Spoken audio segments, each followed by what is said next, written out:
A Retrieved Reformation.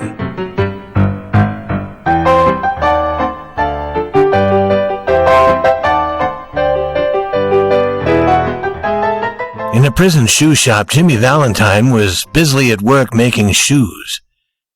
A prison officer came into the shop and led Jimmy to the prison office.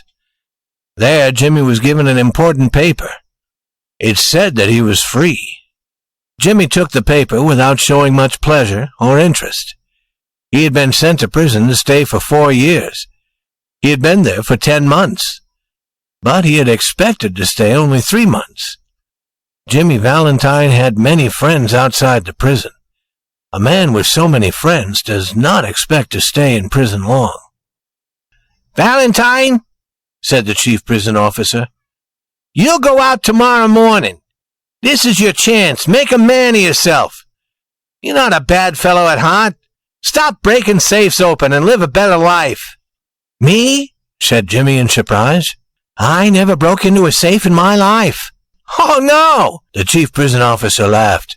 "Never. Let's see. How did you happen to get sent to prison for opening that safe in Springfield? Was it because you didn't want to tell where you really were?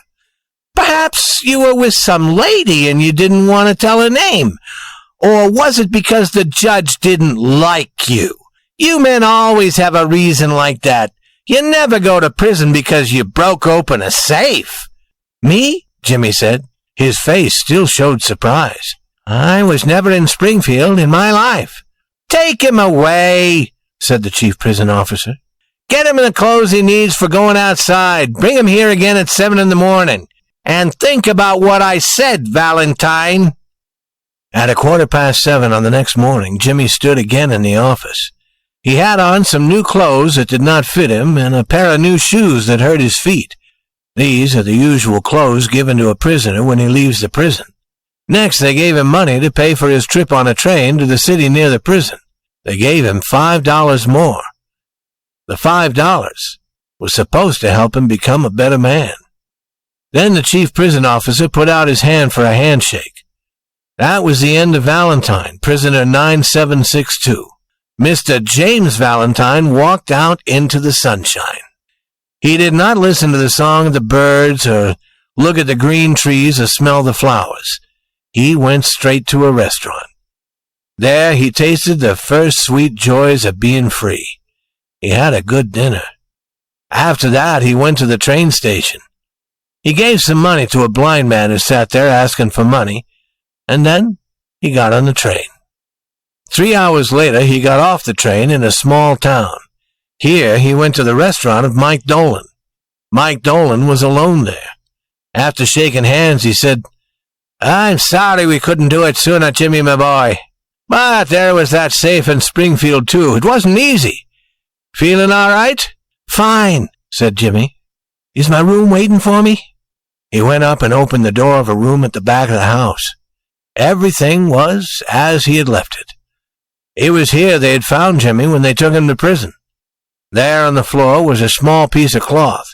It had been torn from the coat of the cop as Jimmy was fighting to escape. There was a bed against the wall. Jimmy pulled the bed toward the middle of the room. The wall behind it looked like any wall. But now Jimmy found and opened a small door in it. From this opening, he pulled out a dust-covered bag. He opened this and looked lovingly at the tools for breaking open a safe. No finer tools could be found anyplace. They were complete. Everything needed was there. They had been made of a special material in the necessary sizes and shapes. Jimmy had planned them himself, and he was very proud of them. It had cost him over $900 to have these tools made at a place where they make such things for men who work at the job of safe breaking. In half an hour, Jimmy went downstairs and through the restaurant. He was now dressed in good clothes that fitted him well. He carried his dusted and cleaned bag. "Do you have everything planned?" asked Mike Dolan. "Me?" asked Jimmy as if surprised. "I don't understand. I work for the New York Famous Bread and Cake Makers Company. I sell the best bread and cake in the country. Mike enjoyed these words so much that Jimmy had to take a drink with him. Jimmy had some milk. He never drank anything stronger. A week after Valentine 9762 left the prison, a safe was broken open in Richmond, Indiana. No one knew who did it. $800 were taken.